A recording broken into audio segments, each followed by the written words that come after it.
안녕하세요. 저는 딸아이 하나를 홀로 키우고 있는 30대 여성입니다. 사연글 읽는 걸 스트레스의 하나로 여겼는데 제가 이렇게 사연글을 작성하게 될 줄은 꿈에도 몰랐네요. 저에게 이런 말도 안 되는 일이 일어날 줄이야. 그래도 이혼 과정이 잘 마무리가 되어 이제야 한시름 놓게 되어 이렇게 여러분께 제 이야기를 들려줄 수 있게 됐어요. 저와 남편은 5년의 연애 끝에 결혼한 케이스예요. 그만큼 서로의 장단점을 알고 있었기에 신중한 결혼이었지만 연애와 결혼은 다르다는 말을 실감한 결혼이기도 했죠. 저는 그리 잘 사는 집딸은 아니지만 사회 초년생 때 부모님이 돌아가셔서 유산이 좀 있었어요. 결혼 기간 동안에는 그 부분을 남편에게 말하지는 않았죠. 왜냐고요? 남편은 돈을 너무 사랑하거든요. 일명 과시욕의 현신. 그런데 결혼하고 보니 시댁에도 과시욕의 현신이 한 분 더 있더군요. 바로 우리 시모였어요. 시모는 제가 부모가 없다는 것도 친정에 돈이 없다는 것도 무척이나 싫어하셔서 결혼을 엄청 반대했어요. 그때 그냥 관뒀어야 했는데 제가 콩깍지가 단단히 쓰였는지 그때는 그놈이 좋아서 빨리 결혼이 하고 싶었죠. 그때 나로 돌아간다면 절대 하지 않을 결혼이라는 선택. 그 선택 이후 제 삶은 180도로 달라졌어요. 결혼 직후 알게 된 그놈의 다른 얼굴은 몽팽이였어요. 그리고 잡은 물고기는 거들떠도 보지 않는 쓰레기 같은 인간이기도 했죠. 남편의 그런 모습은 제가 시모와 부딪힐 때마다 드러났어요. 제일 처음 남편의 다른 모습을 느꼈을 때는 임신 전으로 그 당시 저는 간호사로 일하고 있었죠. 제가 일하던 병원은 환자가 많아 바쁜 곳이었고 매일 아침 8시부터 저녁 7시까지 일을 하고 집에 돌아가면 집안일 하기도 힘들 정도였어요. 장시간 서 있고 말해야 하고 웃어야 하고 신경을 곤두세워야 했으니까요. 신혼여행을 다녀오고 복귀를 한 날 오후 시모에게 전화가 왔어요. 얘, 너 반찬 좀 만들어서 오늘 저녁에 우리 집에 갖다 주고 가. 반찬이요? 귀 먹었니? 한 번에 알아듣지도 못해. 사오지 말고 만들어서 와. 저는 힘든 놈으로 장을 봐서 반찬을 만들어 시모의 집으로 갔습니다. 이미 시간인 9시가 훌쩍 넘어 있었어요. 어머님, 반찬 만들어 왔어요. 넌 왜 이렇게 늦어? 식탁 위에 반찬 올려놔라. 반찬을 올려놓자 시모는 손에 일회용 장갑을 끼고는 젓가락을 들고 왔어요. 그러더니 제가 만든 반찬의 냄새를 맡고 한 입씩 맛보더군요. 어쩜 이리 하나같이 맛이라고는 없니? 이래가지고 내 아들 아침밥이나 제대로 만들어 주겠어? 그러면서 제가 보는 눈 앞에서 제가 방금 만든 반찬을 음식물 쓰레기통에 탈탈 털어넣기 시작했어요. 그리고 그걸 보는 제 멘탈도 탈탈 털리고 있었죠. 부모 없는 건 티가 안 날래야 안 날 수가 없어. 배운 게 없으니 음식 맛이 이 모양이지. 너 내가 됐다고 할 때까지 월, 수, 금 반찬 만들어서 와. 내가 지정하는 걸로. 알았지? 그러면서 마지막에는 자기가 버린 음식을 담은 봉투를 제게 건네며 나가는 길에 버리라고 시키기까지 했죠. 정성스레 만든 반찬을 가져오자마자 내 손으로 버리는 그 기분 정말 더러웠어요. 눈물도 나고 눈물이 마르니 화가 나고 화가 가라앉으니 어떻게 하면 복수할 수 있을까를 생각하고 있더라고요. 어머님, 반찬 가져왔어요.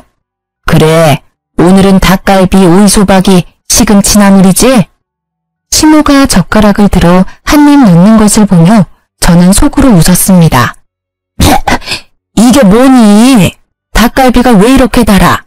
오이소박이는 짜고 시금치는 왜 이렇게 곤죽이 됐어? 제가 종이류를 잘못 봤나 봐요.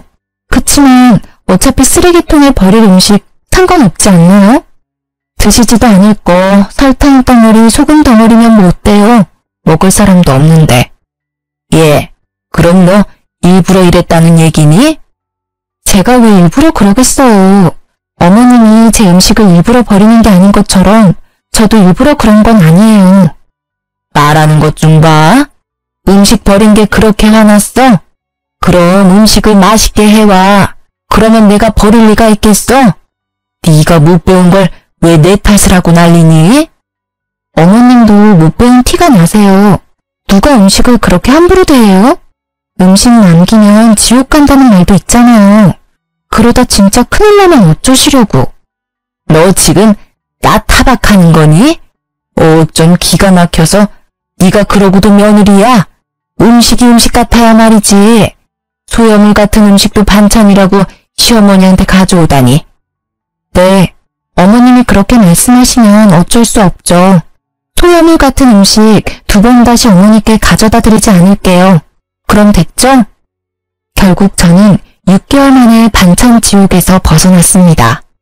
그러나 그 뒤에는 더 큰 지옥이 기다리고 있었어요. 육아휴직 중에 시모의 호출로 시작된 그 일이요. 예, 너 오늘 쇼핑하는 때 따라와라. 그날은 우리의 음력 생일이었어요. 그래서 저는 시모가 손녀 생일 선물이라도 사주려나 보다 싶어서 따라 나섰죠.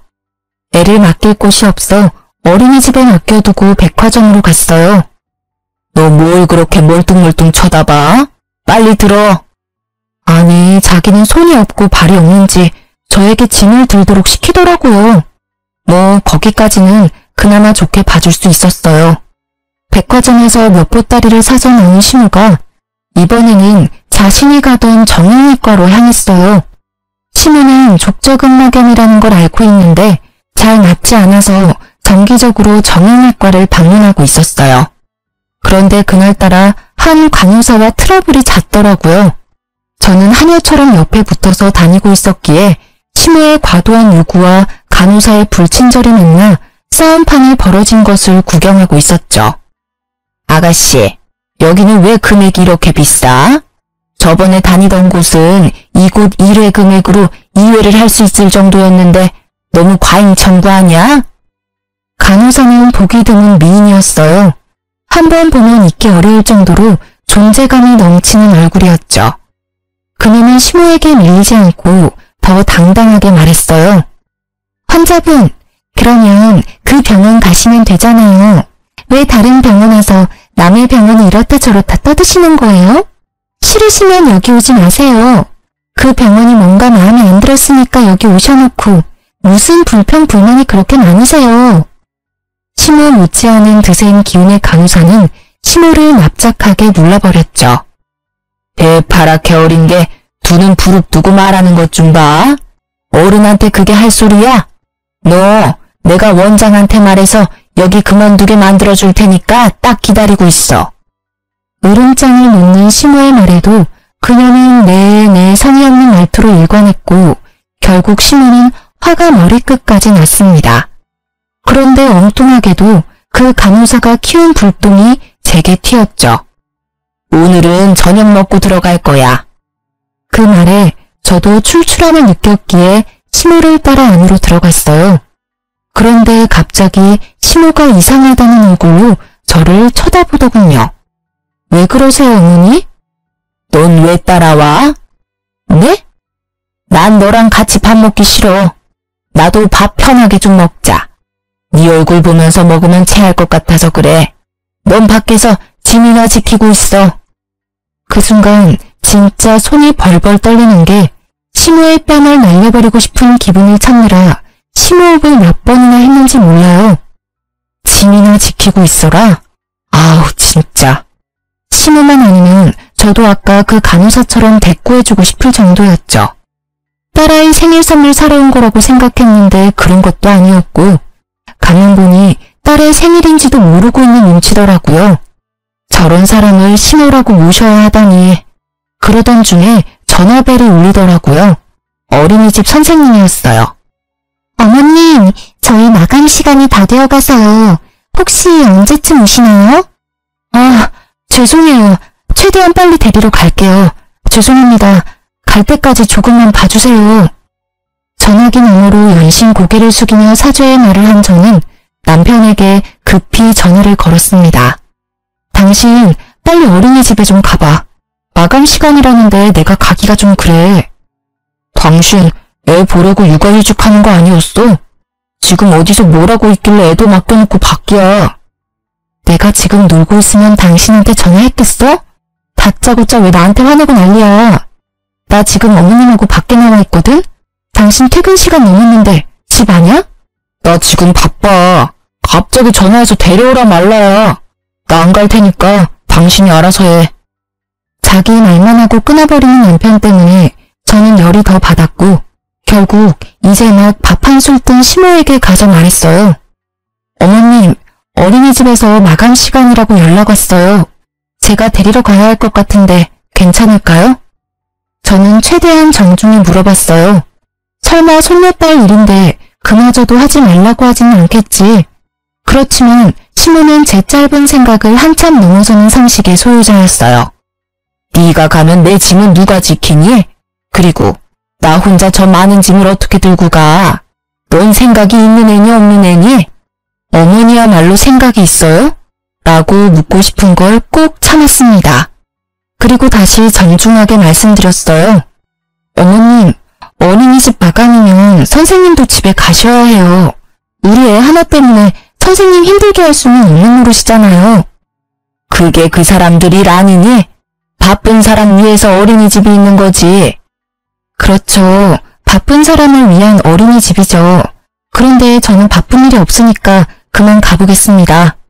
어차피 밥은 어머님 혼자서 드시고 짐은 발이 달린 것도 아닌데 알아서 잘 있겠죠. 집에 가실 때는 알아서 하세요, 그럼. 야, 너 어디 가? 짐 하나라도 없어지면 네가 책임질 거야? 당장 이리 오지 못해? 제 등 뒤에서 고래고래 고함을 지르는 시모를 모른 채 하고 저는 택시를 타고 어린이집으로 갔습니다. 택시 안에서 초조하고 미안한 마음에 눈물이 다 나더라고요. 두 번 다시 내가 저놈의 시모 있나봐라 하는 마음만 가득했어요. 애는 늦게까지 혼자 있어서 그런지 시무룩해 보였어요. 저는 백화점에서 딸 생일 선물 하나 사오지 못한 저를 원망했어요. 점심때 어린이집에 맡기면서 우리 딸 생일 선물 사오겠다고 말했는데 그걸 지켜주지 못해서 속상했거든요. 집에 와서 아이를 재워놓고 나니 억눌렀던 화가 차오르는 것이 느껴졌습니다. 12시가 넘어서야 남편님이 어슬렁어슬렁 기어들어오더군요. 당신 지금까지 어디서 뭐하다가 오는 거야? 설마 술 마셨어? 그래, 술 한잔 했다. 왜? 마누라가 집에서 보라는 애는 안 보고 싸돌아다녀서 열받아서 한잔 했어. 아이고, 애 좀 데리고 오라고 했더니 한밤중까지 술을 쳐드시고 오셨어? 당신 나하고 애한테는 신경도 안 쓰지? 내가 못 간다고 이야기하면 당신이라도 가야 하잖아. 오늘 애가 시무룩해서는 그게 내 잘못이야? 따지고 보면 당신이 육아휴직하면서 집에서 쉬는 주제에 빨빨거리고 돌아다닌 게 잘못이지. 내가 어디 갔었는지는 알고나 하는 말이야? 어머니가 불러서 나갔어. 나더러 짐꾼시키고 어린이집 간다니까 가지 말라고 하더라고. 애기 생일이라 난 또 생일 선물이나 사주려나 싶어서 나갔지. 선물? 선물은커녕 사람을 식물처럼 부리는데 어떻게 둘이 그렇게 똑같아? 똑같이 무신경하고 제멋대로야. 야, 너 우리 엄마 욕하는 거야? 가만히 보면 너는 우리 엄마에 대한 존중이 없어. 엄마가 일부러 그랬겠어? 곤란하니까 그랬겠지. 네 생각만 하지 말고 다른 사람 생각도 좀 해. 아니, 저녁 시간에 어머니는 식사하러 들어가시고는 나한테는 밖에서 짐 지키라는데 당신은 이해가 돼? 나는 어머님이 일부러 그랬다는 생각밖에 안 들어. 며느리 시집살이 시키는 거로밖에 안 보인다고. 밥도 못 먹고 밥 먹는 거 지켜보면서 멀뚱히 서 있는 게 얼마나 비참한지 당신은 이해할 수 있어? 그래서 꼴랑 밥 한 끼 못 먹게 했다고 이 난리야? 그게 그렇게 억울해?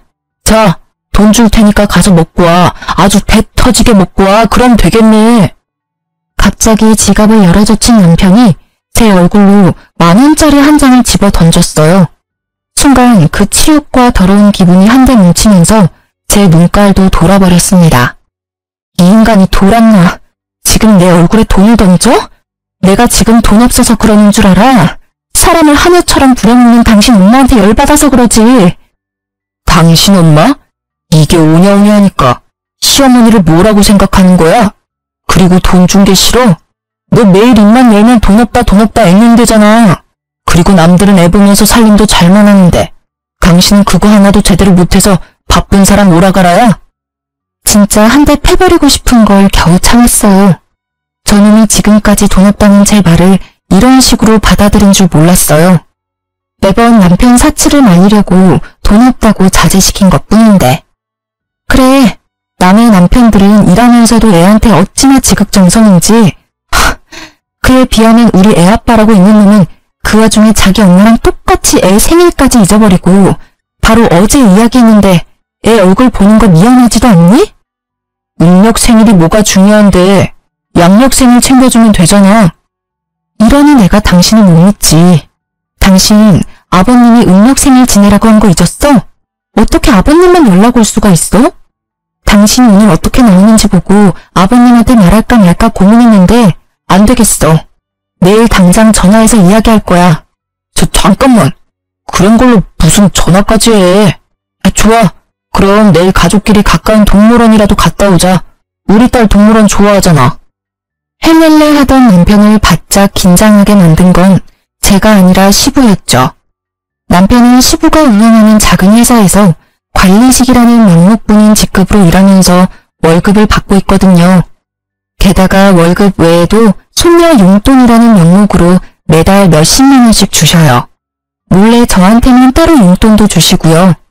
그만큼 시부는 며느리와 손녀딸에게 잘해주셔요. 진짜 남편님한테 화나면 다 때려치고 싶다가도 할아버지 품에서 방긋방긋 미소 짓는 딸 생각에 내가 참자고 포기할 때도 있었어요. 제발 정말로 이제 좀 잘하자. 그리고 당신 어머니한테 말 좀 해줘. 매번 불러내시면 이번에는 진짜 아버님께 말씀드릴 테니까. 그래, 내가 엄마한테 전화해서 잘 처리할게. 잠깐만 기다려봐. 지금 당장 전화할게. 그러더니 생각이 있는지 없는지 새벽 1시에 시모께 전화를 하지 뭐해요. 저는 어이가 없었지만 시모도 된통 당하길 마음으로 막지 않았어요. 엄마는 왜 애 잘 보고 있는 주부를 불러다가 그런 일을 시켜? 그리고 애 손녀 생일을 잊고 사는 할머니가 세상에 어딨어? 이제 2번 다시 와이프 쓸데없는 일에 와이프 불러내지 마. 한 번만 더 그러면 아버지한테 이를 거야. 유치하기 이를 데 없는 아버지에게 이른다는 협박이 이 집에서만은 만능이었어요. 게다가 오밤중에 자기 엄마한테 전화해서 전화리를 치다니. 그래도 제 속은 시원하긴 하더군요. 야, 너 네 안사람 얘기 듣고 이러는 거니? 나도 걔 때문에 힘들었어. 짐꾼으로 불렀는데 휙 가버리고 결국 택시기사님이 옮겨주셨잖니? 엄마, 와이프가 무슨 짐꾼이야? 결국 목소리 큰 놈이 이긴다고 목소리도 크고 막무가내인 남편놈에게 시모가 졌습니다. 데리고 다녀서 미안하다는 말을 끝내 하게 만든 남편이 전화를 끊으며 씩 웃었지만 저는 웃지 못했어요. 아까 전에 남편이 던진 10,000원의 기억이 계속 머릿속에 남아있었으니까요. 그래도 이때는 이혼까지 생각하진 않았어요. 양친이 없는 제게 가족은 바꿀 수 없는 소중한 것이라는 생각이 머릿속에 가득했으니까요. 그런 제게 이혼의 계기를 심어준 건 다른 사건 때문이었어요. 딱 하루 양친의 성묘를 가기 위해 남편의 차를 빌렸을 때였어요. 그날도 남편은 바쁘고 애를 봐줄 사람은 없어서 제가 아이를 데리고 가야 했거든요. 카시트가 있는 남편 차에 올라탔다가 아이가 떨어뜨린 장난감을 주워주려고 고개를 숙였는데 제 눈에 뭔가 반짝이는 게 보이더라고요. 들어 올려보니 팔찌였어요. 저는 액세서리를 별로 좋아하는 편이 아니라 제 것은 분명히 아니었는데 그 여성이 착용할 것 같은 디자인은 납골당 다녀오는 내내 찝찝하게 머릿속을 맴돌았어요. 설마 이놈이 바람까지 폈겠어? 아니야. 직장 동료가 회식 때 탔다가 흘린 걸지도 모르지. 고민하던 저는 정면 돌파를 선택했어요. 여보, 당신 차에 팔찌가 있는데 누구 거야? 어? 어떻게 생긴 건데? 내 차에 있는 거면 엄마 거 아닐까? 생각보다 태연하게 답하는 남편의 모습에 의심이 살짝 누그러졌지만 혹시 몰라 시모의 집으로 향했어요. 남편 말이 맞다면 어머니한테 돌려주는 게 맞으니까요. 어머님, 혹시 이런 팔찌는 얼마 정도 할까요? 내가 그걸 어떻게 알아? 근데 너 팔찌 샀니? 애 보는 엄마가 무슨 팔찌야?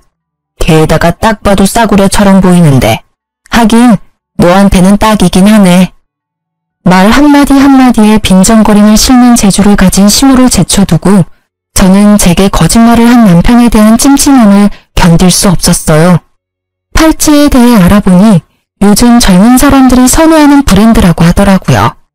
그날 저녁 저는 남편에게 팔찌에 대해 물었어요. 이 팔찌 어머님 거 아니라는데 당신 혹시 어린 여자 맞나? 딱 봐도 젊은 애들이나 할 법한 팔찌잖아. 무슨 소리야. 엄마가 아니면 직원들 중에 누가 떨어뜨렸겠지. 난 진짜로 결백해. 못 믿겠으면 전화 내역, 문자 내역 다 봐봐. 나 목욕하고 올 때까지 열심히 찾아봐. 어차피 아무것도 안 나오겠지만. 그 말을 끝내고 남편은 진짜로 제게 폰을 맡기고는 욕실로 갔어요. 진짜 아닌가? 하며 폰을 뒤지는데 정말 아무것도 없더라고요. 남편에게 미안한 짓을 했다며 뒤로 빠져나오려다 저도 모르게 스팸 차단된 메시지를 들어갔는데 우와, 상간녀와의 불륜 메시지가 끝도 없이 이어지더라고요.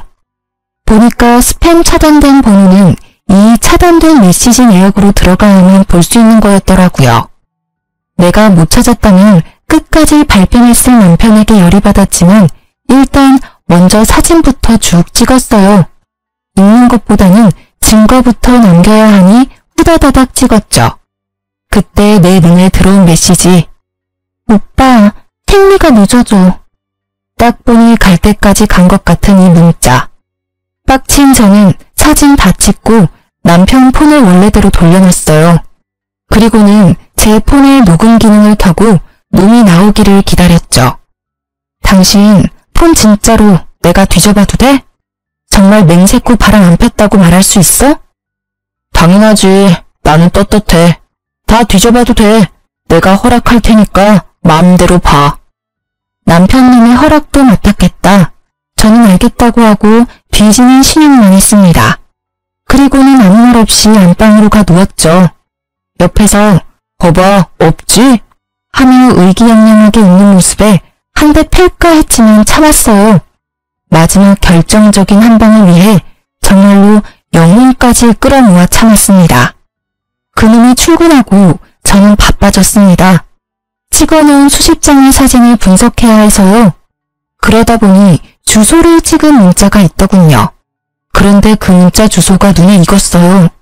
어머님이 다니는 정형외과 주소였거든요. 저는 잠시 고민하다가 정형외과로 갔습니다. 그리고 간호사들이 앉아있는 안내 데스크에서 이렇게 말했죠. 며칠 전에 요 앞에서 팔찌를 하나 주웠는데 혹시 주인이 계신가요? 제 것 같은데요. 그렇게 나서는 여자의 얼굴을 보고 저는 속으로 깜짝 놀랐습니다. 시모와 대판 싸운 그 불친절한 간호사였거든요. 저는 속으로 숨을 삼키고 확인했어요. 진짜 주인인지 모르니까 팔찌가 어떻게 생겼는지 설명해 주시겠어요? 똑같으면 제가 드릴게요. 로즈골드의 체인이고요. 꽃 모양이에요. 큐빅이 꽃에 4개 정도 박혀있고. 정확한 설명이었습니다. 저는 드디어 남편놈과 바람핀 상간녀를 잡았어요. 그러나 당장 그 앞에서 난리치지는 않았어요. 그러면 복수가 아니잖아요. 저는 그녀에게 돌려주고는 전화번호를 하나 받아놨어요. 상간녀가 제게 뭐라도 사겠다고 하길래 지금은 안 되니 나중에 제가 전화오면 와달라고 했죠. 이것도 인연인데 친하게 지내자면서요. 그리고 집에 돌아와 남편을 기다렸습니다. 그날도 남편은 상간녀를 만났는지 엄청 늦게 오더군요. 당신 바람 폈지? 무슨 헛소리야. 아니라고 몇 번을 얘기해. 그런데 어떡하지? 나는 이미 증거를 잡았는데. 뭐? 그런 게 있을 리가 없잖아. 그놈은 눈에 띄게 당황하고 있었어요. 그 모습은 틀림없는 불륜남의 불안함이었습니다. 그때 보여준 당신 폰에서 봤어. 스팸으로 차단된 문자에 고스란히 찍혀있던데 내가 못 찾을 줄 알았나 봐. 이 나쁜 놈아. 애한테 신경도 안 쓰고 늦게 쏘다니더니 바람을 펴? 이제 애가 1살이다. 당신 머리통에는 도대체 뭐가 든 거야? 애 아빠라는 생각이 있긴 해? 아, 그래. 폈다. 바람 좀 폈어. 맨날 집에서 들들 볶기는 하는 마누라한테 질려서 다른 여자 좀 만났어. 근데 그게 뭐? 내가 죽을 죄를 지은 것도 아니잖아. 솔직히 나도 당신한테 질려. 매번 우리 엄마랑 싸우고 나랑 싸우고. 나도 당신이랑 같이 살기 싫어. 이혼해. 진짜 돌았구나. 완전 갈 때까지 가셨네. 세상은 당신 같은 놈을 유책 배우자라고 해. 당신한테 유리한 점은 하나도 없다고. 그딴 거 난 모르고 딸 양육권, 친권만 있으면 돼. 어차피 당신은 경제권도 없고 아무것도 없잖아.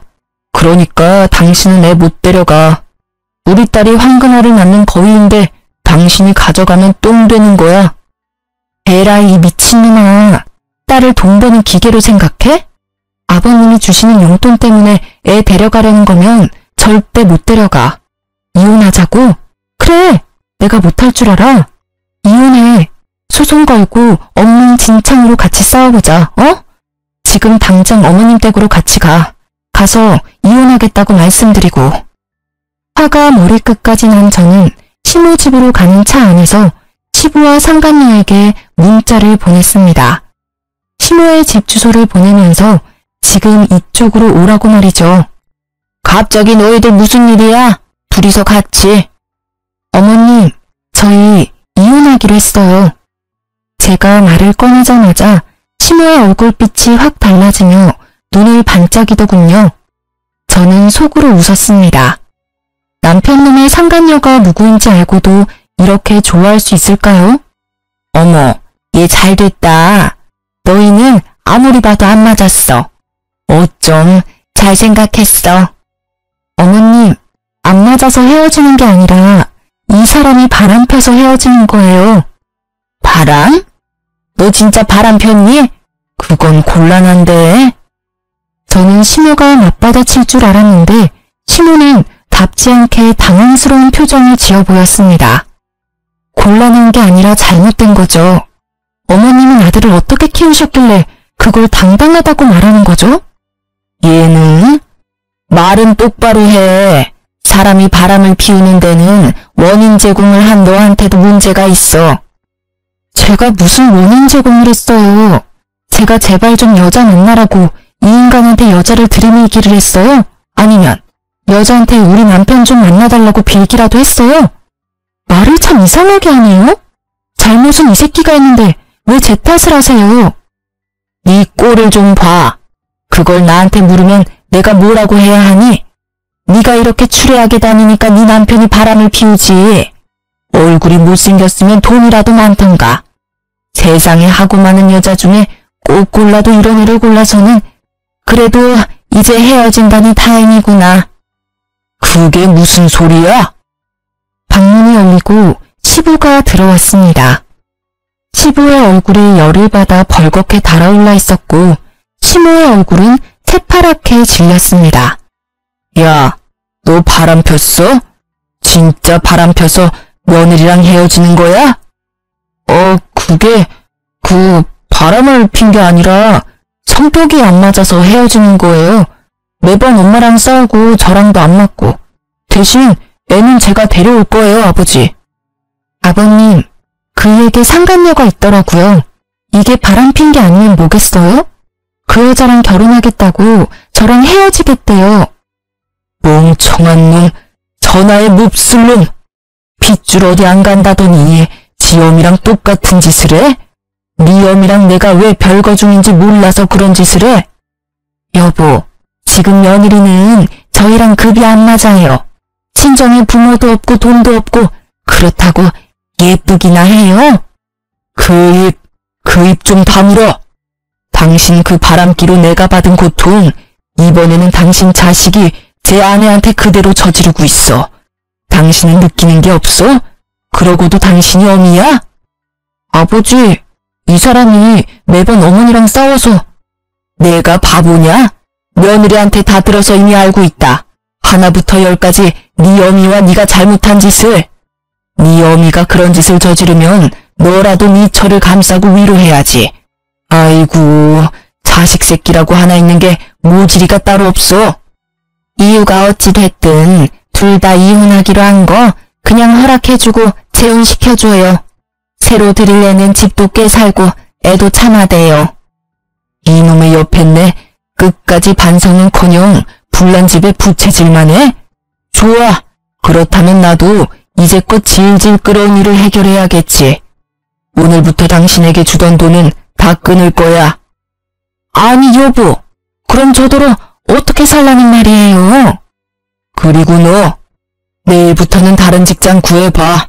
내 회사에 네 자리는 이제 더 이상 없을 거다. 아버지, 일을 그만두게 하신다뇨. 한 번만 봐주세요. 뭐? 봐줘? 나는 이미 결정했다 이놈아. 이 집안의 바람으로 이런 일 일어나는 건 마지막이어야 할 거야. 아니면 내가 진짜로 이번에는 당신이랑 이혼하고 아들놈 호적에서 파버릴 테니까. 아버지, 아버지는 도대체 누구 편이에요? 내가 저 여자랑 안 살겠다는데 왜 아버지가 이 난리시냐고요. 이놈이 그래도 제정신을 못 차리지. 내가 왜 난리냐고? 내가 내 손녀딸 할아버지라서 그렇지. 니놈한테 무슨 아빠 자격이 있어? 귀한 딸 팽개 쳐놓고 여자 만나러 다니는 꼴이 어떻게 둘이 똑같아?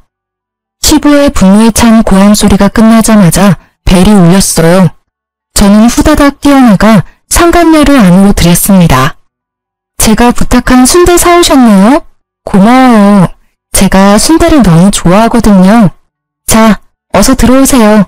집안이 좀 어수선하긴 하지만.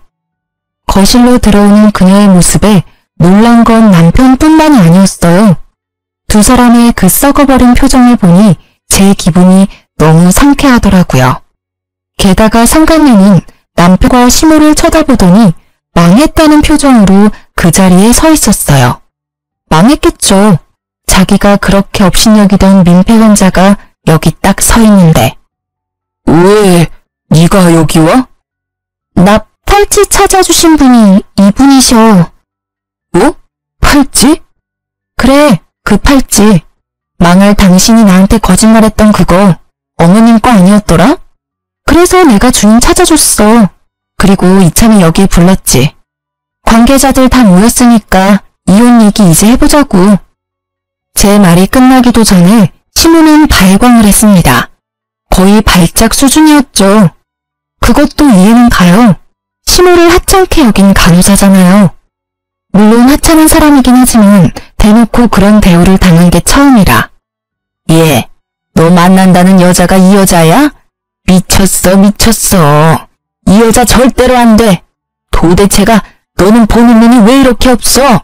게다가 순대 내가 제일 질색하는 걸 들고 왔잖아. 엄마가 어떻게 얘를 알아? 두말 안 해. 나는 이 애는 허락 못해. 같은 값이면 그나마 조금이라도 순종적인 며느리가 낫지. 어머님, 제가 왜 남아있으리라고 생각해요? 저 나갈 건데요. 이제 와서 버스 잡아도 늦었어요. 저도 두 분한테 정이 뚝 떨어졌군요. 정말 어디 가서 이런 애들만 골라서 와? 좀 괜찮은 애를 데리고 와야 데리고 다닐 맛이 날 거 아니야. 상간녀는 잠시 주변을 둘러보는 듯 하더니 생각이 끝난 듯 말도 안 되는 말을 짓거리더라고요. 안녕하세요. 정하경이에요. 오빠와는 만난 지 1년 됐고 오빠와의 결혼을 진지하게 생각하고 있어요.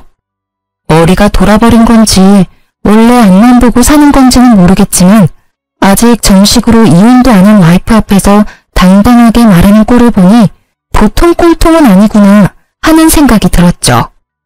그래요? 아직 이혼도 안 한 남자랑 결혼 생각을 하고 있어요? 부인 있는 남자랑 바람 펴놓고 상간녀라 그런지 얼굴에 철판을 깔았나 봐요. 세상의 모든 상간녀들이 다 그렇죠. 전 당당해요. 상간녀이기 전에 저와 오빠는 사랑하는 사이고 그걸 맡고 있는 사람이 아줌마니까요. 애를 빙의로 매번 협박한다는데 그게 아내가 할 행동인가요? 네가 뭘 안다고 입을 나불대? 애를 빌미로 협박? 네가 좋아하는 오빠가 그리 말하든? 웃기고 있네. 이렇게 순진한 아가씨가 여기 있네. 이보세요, 상관녀 씨. 당신 오빠는 기본적으로 애를 안 봐줘요. 애를 빌미로 협박? 당신 오빠가 애를 무서워할 것 같아? 정작 무서워하는 건 따로 있는데? 그리고 당신도 애를 가졌다면서 애를 빌미로 합법적인 남편한테 집에 관심 좀 가지라고 말한 와이프랑 애를 빌미로 애 있는 유부남 꼬셔서 결혼하자고 하는 상관녀랑 딱 봐도 누가 진짜 잘못한 건지는 뻔하지 않아? 그만해. 화경이 하는 말 다 100번 울어. 당신이 매번 딸을 방패잖아. 나한테 이렇게 하라 저렇게 하라 시키는 게 짜증났다고. 아이고, 얄분하셨네. 그래요? 네 놈이 먼저 여자를 꼬셨어요?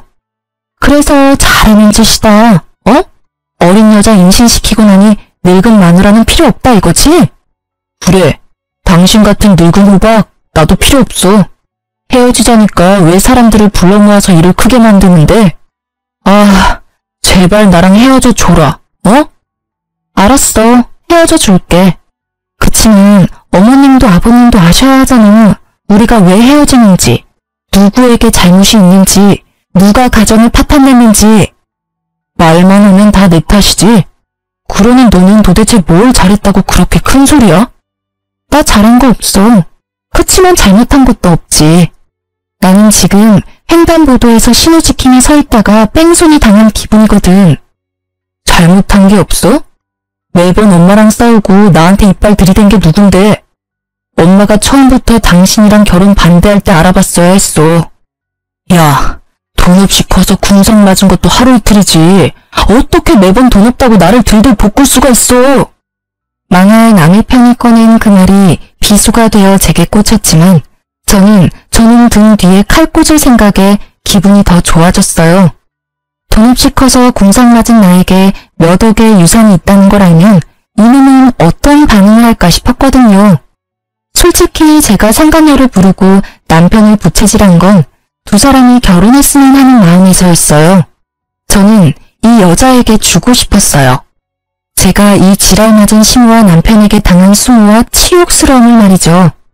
분명히 이 두 사람은 내가 없으면 다른 사람에게 똑같은 행동을 하겠죠. 이 상간녀가 왜 남편과 결혼하고 싶어 하는지는 눈에 선해요. 딱 봐도 남편은 돈 많게 생겼으니까요. 제발 둘이 결혼해서 너도 나처럼 눈물을 흘리며 고생해봐 하는 마음뿐이었죠. 우리 둘의 설전을 말린 건 시부였습니다. 둘 다 그만해라. 여기서 단단히 내 일러두는데 내가 죽으면 당신하고 당신 아들은 내 유산 받을 생각 꿈에도 하지 마. 내 재산 반은 사회에 환원하고 반은 소녀딸에게 줄 테니까. 그 말만 남기고 시부는 떠났고 남겨진 두 사람은 설마 진짜 그럴 리가 있겠냐며 의외로 낙관적인 생각을 하더라고요. 그래서 제가 그들이 그런 생각을 못하게 진실을 알려줬습니다. 아버님이 저번에 변호사와 유언장 다시 작성했다고 하셨는데 다들 그건 잊고 계시네요. 거기 뭐라고 적혀있을지 궁금하지는 않으신가 봐요? 저는 그렇게 말하고 그 집에서 나왔습니다. 집에서 딸과 제 물건을 챙겨 나오고서는 남편과 이혼소송 진행했어요. 부모님이 남긴 유산으로 교회에 적당한 집도 하나 사고 파트타임으로 일하며 일자리도 얻었어요. 그리고 제가 집을 샀다는 걸 어디서 들었는지 시모가 제 집으로 찾아왔더군요. 예, 잘 지냈니? 일하느라 애 보니 힘들지? 그래서 내가 반찬 좀 싸왔어. 시모의 몰골은 웃기지도 않았습니다. 언제나 명품을 휘두르고 있던 시모에게 명품이라고는 하나도 보이지 않았으니까요. 내가 많이 잘못했어. 너한테 돈이 많았다면 미리 얘기하지 그랬어. 그랬으면 내가 그렇게까지 하지는 않았을 텐데. 아들도 많이 후회하더라. 그러니 다시 잘해보는 게 어떠냐? 이 집도 내놓고 우리 집으로 들어오고. 그리고 너 아직 네 시아버지랑 자주 만나는 것 같던데 그 사람한테 잘 얘기해서 나 용돈도 다시 받도록 해주고. 바뀐 줄 알았더니 하나도 바뀐 게 없더라고요. 사람 쉽게 바뀌지 않는다더니 어찌 이리 얄미운 부부는 그대로인지 게다가 돈이 많았으면 나를 괴롭히지 않았을 거라는 그 생각이 정말 천박하고 예의 없는 생각이라는 걸 아직 모르더군요. 게다가 용돈을 다시 받을 수 있도록 해달라니 제게 와서 할 말은 아니잖아요. 시부에게 가서 손이 발휘되도록 빌어야 할 일을 어째서 내게 책임 전가를 시키는지. 저는 쓰레기통을 가져와 시모가 가져온 반찬통 옆에 뒀습니다. 그리고 반찬통을 열어 하나하나 쓰레기통에 집어넣었어요. 반찬을 쌓으면 제가 용서할 거라고 생각했어요? 아이고, 뻔뻔한 것도 유전인가 봐요. 아주머니께서 당신 아들한테 저하고 헤어지고 다른 여자랑 잘해보라는 말 했을 때부터 모르는 연 끄는 거예요. 아시겠어요? 그러니 당장 나가세요. 결국 시모는 본전도 못 찾고 터덜터덜 나갔죠. 저는 소금을 들고 시모 뒤를 따라가 문 앞에서 밖으로 소금을 휙휙 쳤습니다. 아주 재수가 더러우려니 이런 일을 당하고. 제가 치는 소금에 어이없는 듯 바라보는 시모를 보며 저는 문을 쾅 닫았습니다. 속이 어찌나 시원하던지. 이 정도쯤 했으면 다시 찾아오지는 않을 거라 생각했는데 다음날 그 인간이 찾아왔더라고요. 남편은 집안에 들어오더니 생각보다 잘 사는 모습을 보고 놀란 것 같더라고요. 그러더니 그 짜증나는 낯짝으로 실실 웃으며 말하더라고요. 엄마가 당신 집에 다녀갔다는 이야기 듣고 들렀어. 잘 살고 있는 거 보니 좋다. 혹시 이혼 다시 생각해 볼 생각 없어? 당신이 원하면 나도 그 여자랑은 인연 끊을게. 내가 왜 당신 같은 놈이랑 다시 재결합을 생각해야 해? 이보세요, 아저씨. 정신 똑바로 차리세요. 지금 그 말부터가 이미 아웃이라고요. 뭐? 내가 원하면 그 여자랑은 인연을 끊어? 야, 이 모자란 놈아. 네가 최소한 나하고 재결합을 운운할 생각이었으면 그 여자랑 인연을 먼저 끊고 나한테 와야지.